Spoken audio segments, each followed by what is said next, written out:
Hi, I'm Emily Epp, Manager of Communications at the Cariboo Regional District. This is today's video update for August the 15th. We have Mike back again. Thanks for coming back, Mike. Thank you. We're glad to have you. So just to start off, some of the good news for today is that today, the Cariboo Regional District downgraded some evacuation orders to alerts. That means that about 525 residents were able to go home today, specifically in the Spokin Lake area, Soda Creek Road, Frizzy Road area, north and south of Mountain House Road, as well as south of Frizzy Road to Highway 20, and along Highway 20 from Alexis Creek to Risky Creek. So that's really great news for those people. Some of them have been out of their homes a long time, so we're really pleased that we were able to get them back home today. It's also important to note that Highway 20 does remain closed in some areas west of Alexis Creek, so please make sure you're checking drivebc.ca for the most up-to-date information on that. Also, just for residents who are returning to evacuation alert areas, please remember that you are on alert. It's important to remain prepared and make sure that you have your belongings and things ready in case you had to leave on short notice. We also encourage you to sign up for our emergency notification system so that you would get any future notifications of alerts and orders being put in place or lifted. So with that, I'll turn it over to you, Mike. I'm wondering if you could give a bit of an update on the fires around Williams Lake. Sure, thanks, Emily. So we'll start with the White Lake Fire. White Lake Fire in total, both the east side, east of the Fraser, and west of the Fraser River, is about 13,200 hectares. We can tell you that that fire is now being managed under one command center, so that allows us to, allocate our resources a little more efficiently there. On the east side, we do feel that we have some type of control line or containment guard around all portions of that fire, so we're feeling fairly comfortable there, which is one of the reasons why we were able to make some recommendations to you folks today.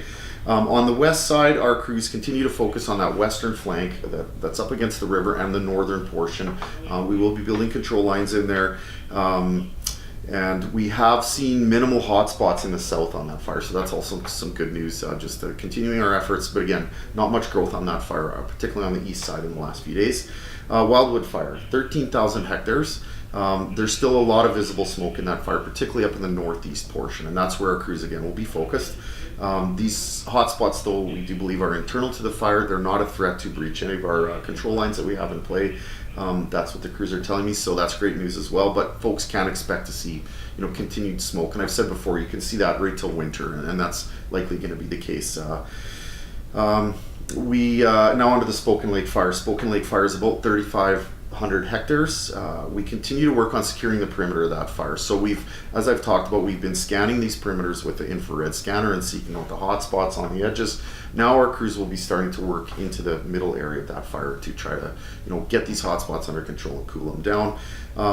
It is a little different fuel type in that Spokin Lake Fire. It's a spruce fuel type, which tend to embed a little deeper into the ground, a little more challenging for our crews, but on all three of these fires, we do have over 100 firefighters on each one, multiple pieces of heavy equipment, up to 30 per fire. I tell you that because I want folks to be assured that just because the risk is lower doesn't mean we're going anywhere. We're still out there, we're still watching very closely, we're doing our best to protect life and property for you folks. And I would also just like to very much thank you for your patience on all three of these fires. I can imagine it's been an extremely challenging 30 plus days for most of you. Again, I'm encouraged by the feedback that we get. I pass that on to the crews every night, and I can't thank you enough for your patience on those fires. Thanks, Mike. And like he mentioned, it's important for residents who are returning to those evacuation alert areas just to be reminded that it still is an active wildfire fighting area, and residents need to stay out of those areas so that fire crews can continue and do the work that they're doing out there. I would just add to Emily that if folks start to see our fire crews moving hose and pulling equipment off of the fire line, again, it doesn't mean that they're going anywhere. It just means that we're reallocating those resources to where they're best needed on the fire. Once again, our folks are still out there watching those hotspots and doing their best to protect, but you will see some of our equipment start to move around over the next few days. Thanks, Mike. And I wondered if you could touch on any other key fires around in the Cariboo. Sure, a couple more for you today. We'll start with the Prouton Lake fire. This fire is about 770 hectares in size. We know that the fire has grown to the north. It did grow through the winds last weekend, as most of our fires did, with the exception of the three around Williams Lake. But the east and west guards on that fire are holding quite nicely. We did again see growth on the north, so our focus is to put a new guard line around the north edge of that fire. Our equipment and crews are working on that right now. And then we will burn the fuel off from that northern guard line back towards the head of the fire. Once again, an extremely effective technique to help reinforce those guards. So people can expect to see smoke from that area of the fire. That's what's going on. Of course, there is still some orders in play around Macaulay Lake, and we're going to do our best to try to get some containment on that fire and help those folks get home as soon as possible. And we do appreciate their patience. Mm-hmm. Thanks, Mike. And do you have some updates on the Quesnel Lake fires? Yeah, I'll talk briefly about the Quesnel Lake fire. So this is a group of fires. I think there's about 6 of them up there. They range in size from 600 to 4,500 hectares. So they're not small fires. They're quite visible, some of them. And we are, once again, working very closely with our industry partners to action those fires. And I just wanted to explain real quickly what that means to folks.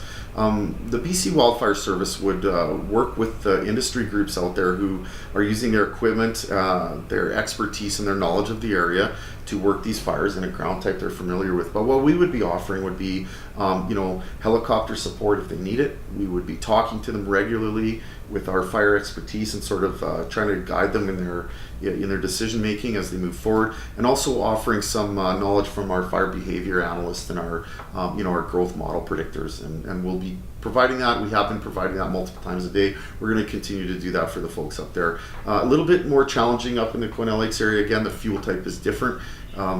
Much deeper duff layer, which is tougher for crews to get down in and dig the hot spots up and cool them off. Heavier fuels up in that part of the area. So different challenges up there for sure, but we're certainly, again, working closely with our partners to do our best. Thanks, Mike. And could you give us just an update as well on the Elephant Hill fire, which, just for your information, does cross through the Cariboo Regional District and the Thompson-Nicola Regional District? Yeah, it does. That's right. Again, a very challenging fire for us. It's over 170,000 hectares, quite a large fire. I will tell you that the south, east, and west flanks have not seen a lot of challenge in the last few days. Not a lot of growth in any of those areas, but of course that northern portion of the fire continues to cause some problems for our crews, and it will challenge them again for the next several days. On all of the fires, we have seen a decrease in fire behavior, mostly due to the cooler weather and the moisture conditions. Similar in Elephant Hill. Again, that northern portion is quite challenging, but our command team on the fire, our incident commander and his team, are actively engaged with both of the local governments, the Cariboo Regional District and the Thompson-Nicola Regional District. We are reevaluating that risk multiple times a day. We're talking to them about orders and alerts that are still in play. I would encourage folks to keep an eye on both websites and just watch for changes there. Yep, and for any changes with the Thompson-Nicola Regional District, visit their website at tnrd.ca. And then just to wrap us up, did you have an update for us looking forward in the weather? Sure, I would like to talk about the weather a little bit. It's very important still. I know that today is cooler, it's a little wetter, the winds are down, and certainly that's great news for fire behavior and fire suppression activities, but unfortunately that's not going to stay the case. Each day that we go forward, tomorrow and the next day particularly, we're going to see slightly warmer temperatures. They're not going to be hot like they were a week or so ago, but they're going to be creeping up into the mid-20s, and our humidities are going to start to drop down a little bit. So again, things are going to start to dry out, and just because it's calm now doesn't mean it's going to stay that way. We also know that we did have some lightning strikes through portions around Williams Lake over the last few days, and we're going to be watching very close where those lightning strikes hit the ground. Our crews are keeping an eye on those things. What happens is you might not see smoke and flame from a lightning strike right away, but as the ground cools and dries, and if the winds pick up a little, those can turn into fires, and we'll be doing initial attack on those as they occur. So we're watching those closely. Finally, coming up again, once again, we do have the potential for a cold front, possibly Friday, maybe Saturday. So what that's going to mean is an increase in wind, and we all know what that does to our fire behavior. We're going to have a couple days of drying and then followed by a cooler wind event. We don't know what amounts of precipitation we're going to get with that. Often they come with very little in the western portion of the Cariboo, a little more to the east. So we'll be planning our strategy accordingly, but again, encourage people to pay very close attention. If you're on alert, pay attention.